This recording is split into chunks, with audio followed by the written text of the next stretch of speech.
Good afternoon. I'm Brent Roussin, Manitoba's Chief Provincial Public Health Officer. Today there are no new cases of COVID-19 to report. Total cases remain at 294. As of this morning, there are no cases in hospital or in ICU. 273 individuals are listed as recovered. There are 14 active cases. Yesterday, 1,115 lab tests were performed. Our total lab tests performed to date is 42,306. We've been able to gradually increase our gathering sizes, but physical distancing is still critical. We see this virus is still in our province, and we need to find ways to continue to reopen successfully, but being aware of this virus. And those ideas remain the same right from the beginning, and that's to wash your hands frequently, to try to maintain that physical distancing whenever possible, to avoid large, crowded settings. And very vital to our success moving forward is to stay home when you're ill. We've all battled through those colds before. Our new normal doesn't allow that. We can't have people showing up to work or to school or to groups with symptoms of respiratory illness. So please, if you're ill, stay home. Do present for testing. Our testing criteria is open to all symptomatic Manitobans. So even if you have very mild symptoms, fever, cough, sore throat, headache, fatigue, even if you're not sure, go for testing. Our capacity to test is there, and this will allow us to identify cases early, isolate cases early, as well as perform contact investigations. And it's going to be key to our success moving forward, because we're not done with this virus. We're still going to need to deal with this virus, be aware of this virus, but we've put ourselves in a very good situation right now to continue our success, to continue the gradual reopening of Manitoba.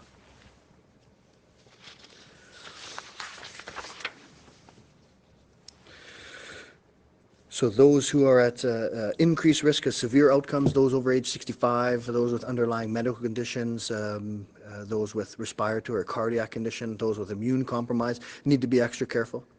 You need to limit your exposure to others, certainly avoid large group settings, wash your hands frequently, but because of the additional risk, you need to take extra caution during this time. So in Manitoba, we've seen that our testing numbers continue to climb. Our testing capacity is there. We have the ability to identify cases early. We have the ability to contact trace. We've seen that the rate of positive tests in Manitoba continues to be quite low. Over the last 5 days, it's 0.07%, so quite low. We haven't had any cases in the last 7 days that we can't link to travel or to close contact of a known case. So all of these factors have really set us up to continue our success with the reopening plan. So I encourage all Manitobans to stay safe at this time, and really thank Manitobans for being able to put us in this position to continue our success moving forward. And our success is going to, again, rely on Manitobans' ability to be aware of this virus and to follow these guides. So thanks again, and I'll pass it over to Lanette. Lanette Siragusa. I'm the Chief Nursing Officer with Shared Health, and I would like to start today by congratulating the Children's Hospital Foundation of Manitoba. This is normally the weekend where families gather together in Assiniboine Park to celebrate the Teddy Bears Picnic. And the pandemic, of course, means that this is not normal business. But the Children's Hospital Foundation has determined that the show must go on.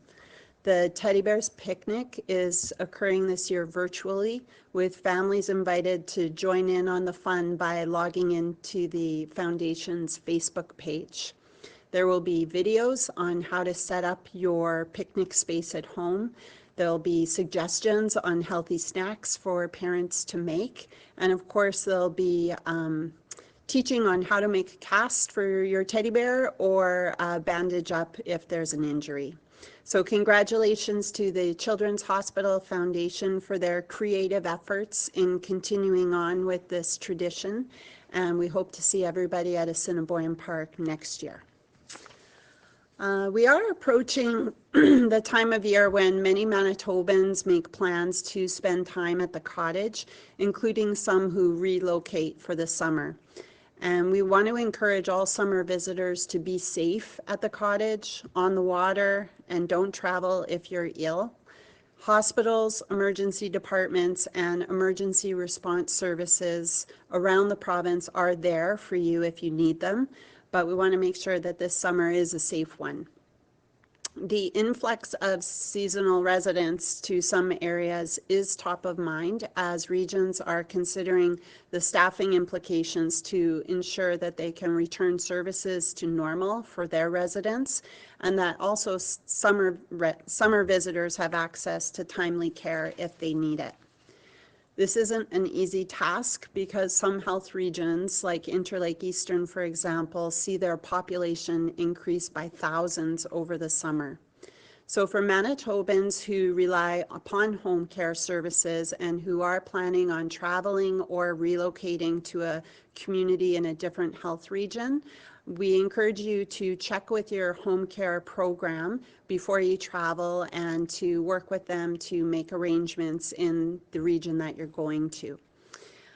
As we cautiously move forward into the next phase of our response to this virus, health regions throughout the province must give priority to resuming services for their permanent residents, but health regions will also give consideration to requests for seasonal residents on a case-by-case basis. Some services may be reduced or less frequent than what they normally would get, but some may not be able to be accommodated. So the health regions will consider and assess their ability to increase those services, and we appreciate the understanding of all Manitobans during these unprecedented times. I want to talk a little bit about emergency department wait times. So we continue to see a significant reduction in patient volumes in our emergency and urgent care centers throughout the province, resulting in historically low wait times. In Winnipeg, there was data that was posted yesterday showing that the median wait times for April was only 38 minutes. And there are likely several factors that are at play as to why this is happening, and we will be analyzing this data more in the weeks ahead. But in the meantime, we do want to encourage everyone, if there are reasons you need to seek medical care, you need to absolutely do that. And all the precautions are in place at our facilities to safely welcome you there and take care of your needs. So please seek those out. And finally, I want to provide a quick scheduling note on some of the community testing sites in the Prairie Mountain Health Region. Effective this weekend, the Dauphin and Swan River sites will be closed Saturdays and Sundays. The Brandon drive-through site is also going to be closed on Sundays going forward. Several other sites throughout the province remain open this weekend, and any Manitobans who have symptoms should go and get tested, and to go to the manitoba.ca/COVID-19 website to check in on addresses and hours of operation. And with that, we can open the line to questions. Thank you. A reminder to our reporters on the line, you will have one opening question and one follow-up question. Up first this afternoon from CBC Manitoba, Aidan. Good afternoon, this is Aidan from CBC News. My question is for Dr. Roussin. I'm wondering, can you give us any more information on the 2 cases that were announced yesterday? Are they linked to any other known cases or travel, or to lead to community transmission? Yeah, so it appears those 2 cases are linked to travel. So I don't have any more details to share on that, but the investigation is leading to identify them related to travel. Okay, thank you. And my follow-up is, we have a story today about a gentleman who is in hospital dying, and his family has been told that they have to wait until he is very close to death before they're allowed to visit him. Their concern is that they aren't able to provide comfort to him right now, and when they are able to see him, very fear that he will be so sick he doesn't recognize them and he won't be himself anymore. So what is the rationale for making families wait until patients are at that point to allow the end of life visits? So right now, the guidelines do consider compassionate reasons, and at each site, the clinical team should be looking at a case-by-case basis who is able to visit. And we absolutely understand these are difficult times, and we are looking at the visitor guidelines specifically for palliative care, but also we are exploring acute care and how we can accommodate more visitors. So those plans are in the works. It does take some operational changes as well if we do it on a bigger scale. Just in terms of screening visitors and making sure we have the staff in place. And so we absolutely understand the difficulties that this presents, and I would encourage families to talk with the sites and see if there can be accommodations made on based on the circumstances of the individual. From the Canadian Press, Steve. Steve Lambert from the Canadian Press. Dr. Roussin, I'm sure you've been following some of the news in other provinces. There's one outbreak in Saskatoon that caught my eye in recent days, and it involved two large family gatherings. These were believed to, at least one of them was believed to have been outdoors. Does this outbreak give you pause at all in terms of the reopenings and the public health orders that you have in place? So I don't have a lot of details about that particular outbreak, but I think that we've always said is we're not done with this virus. This virus is still in Manitoba. You can see that we still detect cases, and Manitobans need to get used to seeing cases here.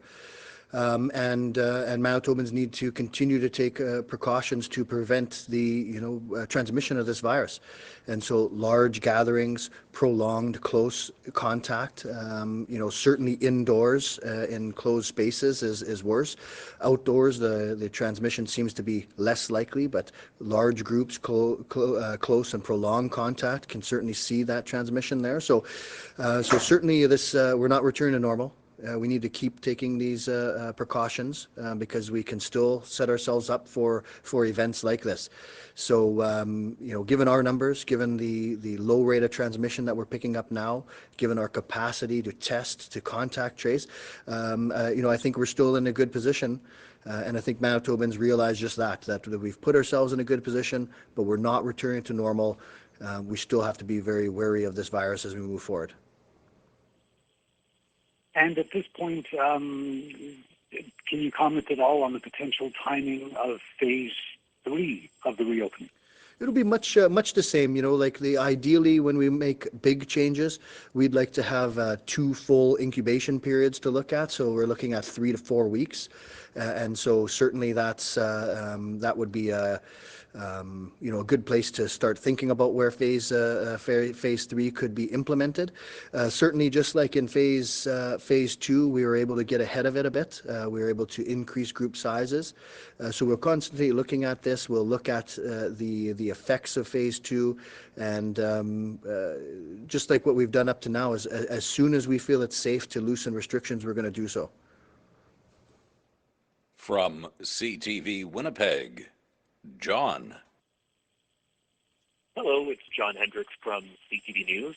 My question is for Dr. Roussin. We're hearing that there may be added or further guidelines being imposed for gyms and spas to implement before opening on Monday. If so, can you please tell us what they are? Yeah, so there's, we're looking at providing guidance for different health or different industry sectors. So we want to be able to provide specific guidance. So there really isn't any changes to our, the orders that we had put forth that was in the document. But as we get more and more questions, as we get more inquiries coming in, we'll continue to update our guidance to ensure people are well aware of how to protect themselves and protect their clients. So can you tell us what those added things guidance is? Well, I don't know if there's anything that I would consider significantly changing anything. We're, all of the processes are in place again, that 50% occupancy, one person per 10 square meters. There's probably guidance on, how to ensure spacing in locker rooms and things of that nature. But I'm not aware of any real substantial changes to the past, just more guidance to help operators continue to protect themselves and the clients. Okay, thank you. My second question is for Lanette. I'm just wondering how outdoor visits are going at long-term care facilities. I'm wondering, are all up and running, and what safety precautions are being taken?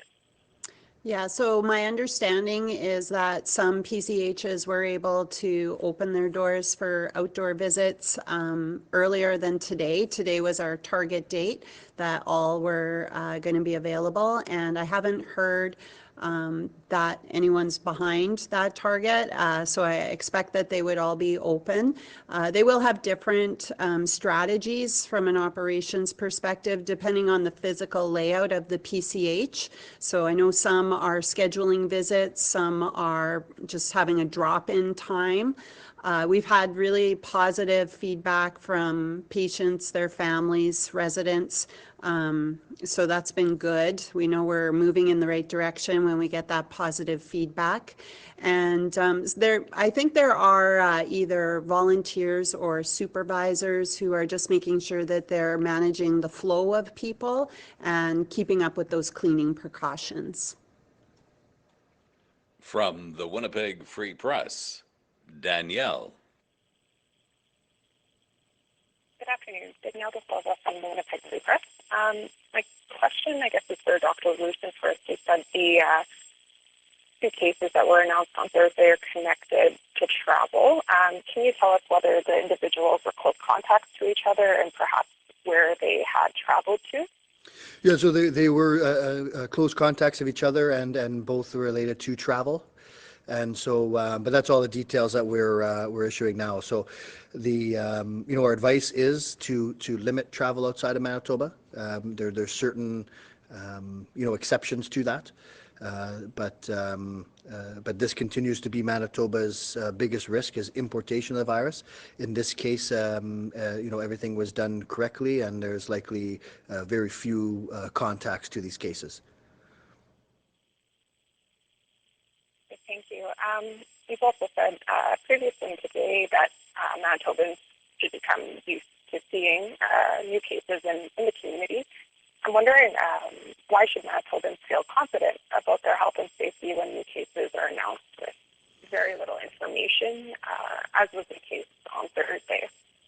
Yeah, so the information that we announce is to inform Manitobans, and any time that there is information that we have that should make Manitobans change their behavior or be aware of something that should affect their behavior, then we're definitely going to announce that. If we're dealing with, say, a workplace that has cases in it where no members of the public have been exposed, there's no benefit to Manitobans to list that.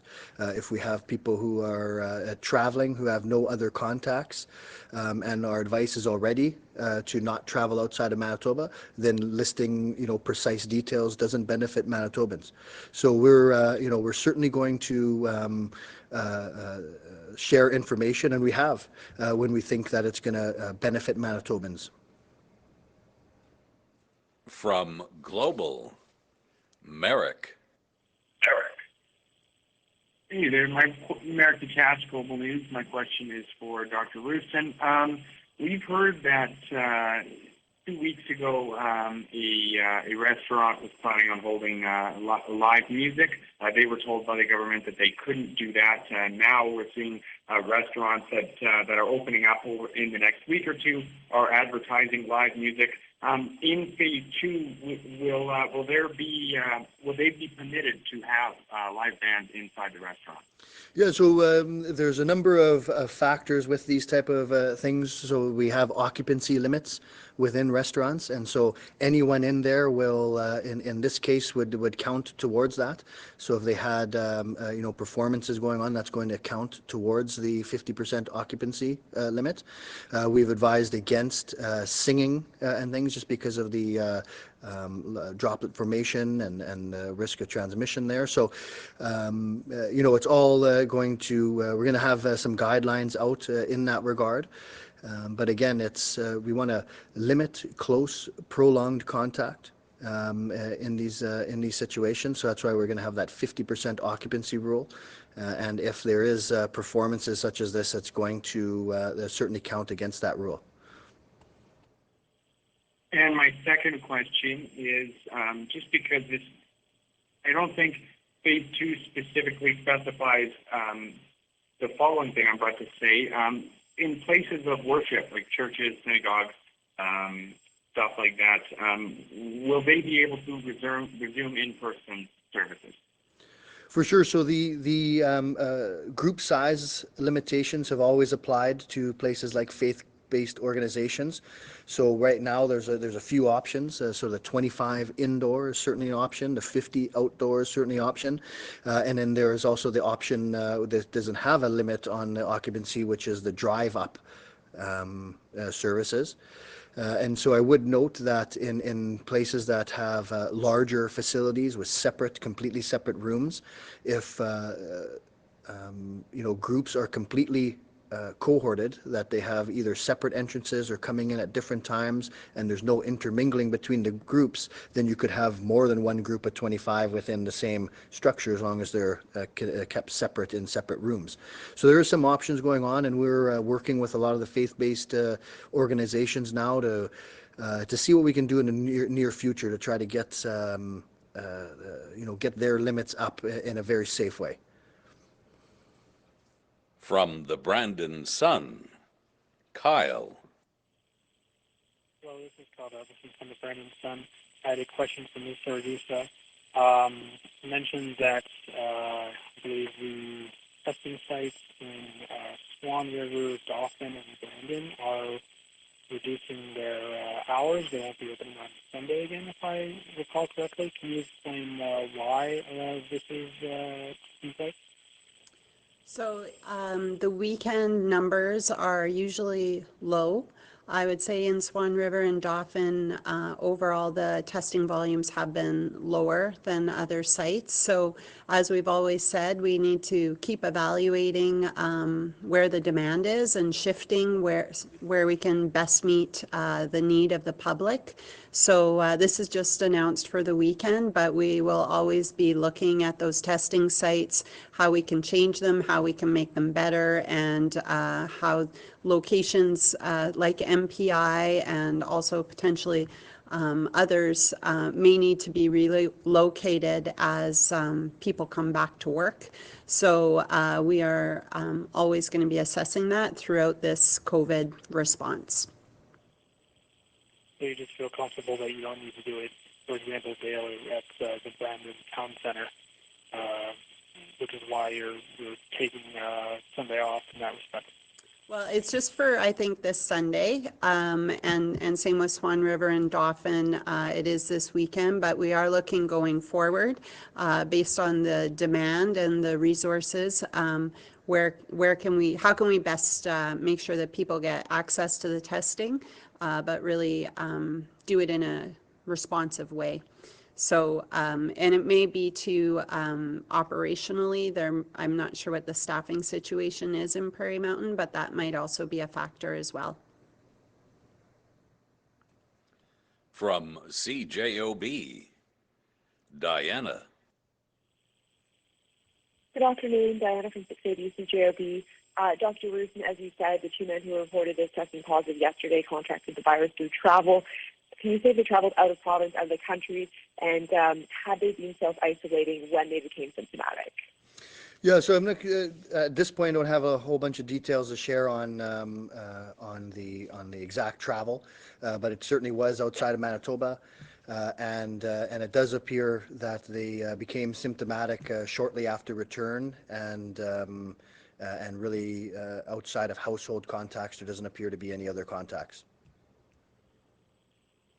Okay, and just as a follow-up, I've heard some concerns from teachers as we head into phase two, especially in school divisions that are reopening a bit more aggressively. One educator says they're kind of only offered masks if they request them for certain close contact, prolonged situations with kids who might need a little extra help, but that's not going to be an N95 mask. The kids are not wearing masks themselves, so they're not going to be protected themselves as much. What advice would you have for teachers who are being expected to work closely for prolonged periods of time with students who might have a few extra needs, who likely don't understand distancing and who want to stay safe? Yeah, so a couple of issues there. So the N95 mask is really never required in the community. N95 mask would only be required for aerosolizing procedures, and those are the type of things we see in the medical area. So so there wouldn't be a need for a teacher in that setting to ever really use a N95 mask. And then so in the setting, and certainly with where our numbers are now, there's some advantages to that setting is that the screening. So all students and all staff should be screened for symptoms moving into there, and no one showing any signs of illness should be allowed. And then certainly physical distancing may not be possible at all times, but other than brief exchanges, that physical distancing can still be often maintained between teachers and students, frequent hand washing. And so masks, if we think about masks, certainly in the in students and things, you know, masks and PPE, the biggest issue with them is they must be used effectively in the correct manner and consistently. And so, you know, in those settings, it's going to be really unlikely to really expect good compliance in younger people. But where we are right now in our transmission, what we know about masks, what we know about the other factors that we have in place to protect people, the PPE is really not required in those circumstances. So the screening, the hand hygiene, the physical distancing are what's most important. From the Winnipeg Sun, Scott. Hello, Scott Billick, Winnipeg Sun here. Question for Dr. Roussin. Has the incubation period timeline changed at all since start of this, or at least the number of days after the post symptoms where a person isn't as infectious or is far less likely to infect somebody else? Has that changed at all? Yeah, so there's two aspects to it. So the incubation period is the time when you are first exposed to the virus to a time when you can develop the disease, and so that we've always used 14 days for it. We haven't seen that change really.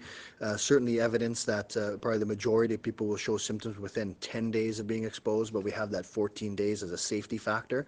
And then the other is the duration of infection and infectivity is what you're talking about there, and so we've always said that somebody who is without symptoms and at least 14 days after symptom onset, we will no longer continue them, consider them infectious. What we know is it's probably less than that. It's probably 8 to 10 days, no symptoms after onset of symptoms, that they are less likely to be infectious, but we have that 14-day as to be cautious to ensure that we're not releasing people from isolation when they might still have some infectivity. Okay, thanks for that. And second question, just we've obviously seen an uptick in cases this week, or not cases, sorry, tests. We've had symptomatic testing open for now, maybe it's close to a month now, at least 3 weeks. Are the majority of these tests now this week asymptomatic, or what is the reason why more people are being tested right now? Certainly a significant component is asymptomatic testing right now. I don't have a recent, or I don't get a daily breakdown of that, but certainly the targeted asymptomatic testing is contributing to increased test volumes. From CBC Radio Canada, Mohammed. Hello, Dr. Roussin. It's Mohammed from CBC Radio Canada. As a follow-up for testing, you wanted to reach 3,000 tests per day in the summer. Are you still following this goal? Yeah, and so what's important is to have the capacity to do so. So certainly by entering into fall, I think it would be nice to have the capacity to be able to do 3,000 tests a day. Certainly when you get a positive test rate of 0.07%, we don't really want 3,000 tests being done a day with a detection rate of that. It's really not a good use of our resources. So for us, it's the ability to test symptomatic people and the ability to ramp up testing should we see an increase amount of the virus. Thank you. As a follow-up, considering the low test rates in the province, are you worried about the second wave of COVID-19 here in Manitoba? So a couple issues there. So I mean, I think the positive test rate is low right now. We're following a number of indicators, and so we still know we're detecting this virus. We still know that we're at risk of importing the virus. So we're going to closely watch all of these numbers, and so we could see increased cases, but we think Manitobans are going to do their part to limit that kind of spread. And then with pandemics, with these type of viruses, in the past we often see that there's been more than one wave, and so we certainly are preparing for future waves of this. But no one can know for sure if that wave would be coming or what that wave would look like or when it would be here. So certainly we are preparing for a second wave that could be in the fall, and it could be at the same time as influenza. And so that's why we get the message out now that this year we're really going to be encouraging that flu shot. We need to ensure Manitobans are protected against the severe illness that the flu causes, the one that we actually do have a preventive measure against. Thank you. We have a few minutes left for a few more questions, so if our reporters on the line have any further questions, please proceed. Hi, Aiden Geary from CBC News.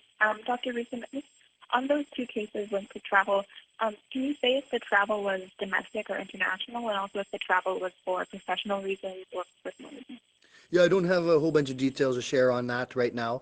What we do know is that it was travel, and that these individuals were contacts with each other, and sure doesn't appear that there's been any substantial other contacts in Manitoba.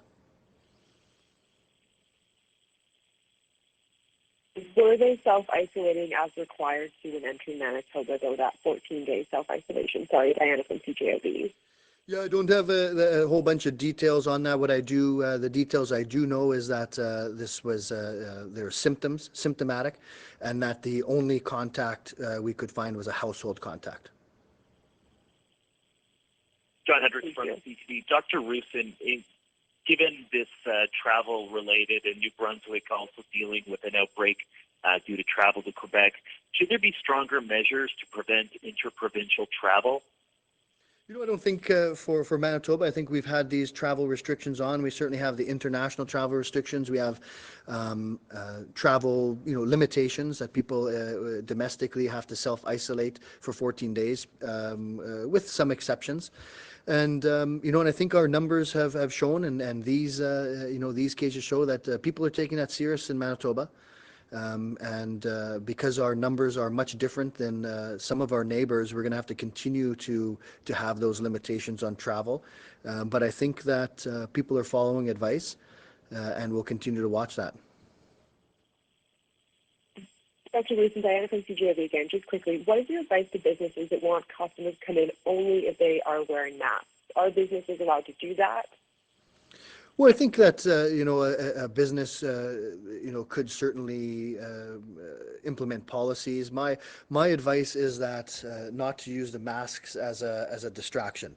That ensuring people who are ill aren't going out shopping, people who are ill aren't working at your establishment. Setting policies up to ensure physical distancing, available hand hygiene, far more important than wearing masks. And so if people want to choose to wear masks, again, it doesn't protect yourself, it protects people around you. You have to be careful and use them appropriately. And so I use that as a, a permissive option, something that people can consider, but it's got to be in addition to all of those other factors. Danielle from the Winnipeg Free Press. I'm wondering, Siragusa, when the first batch of those silicone reusable masks might be expected to come into use in the province? That is a good question. I will check on where they are at with the production and distribution. I haven't had an update recently. And that concludes today's media briefing. Thank you. Thank you.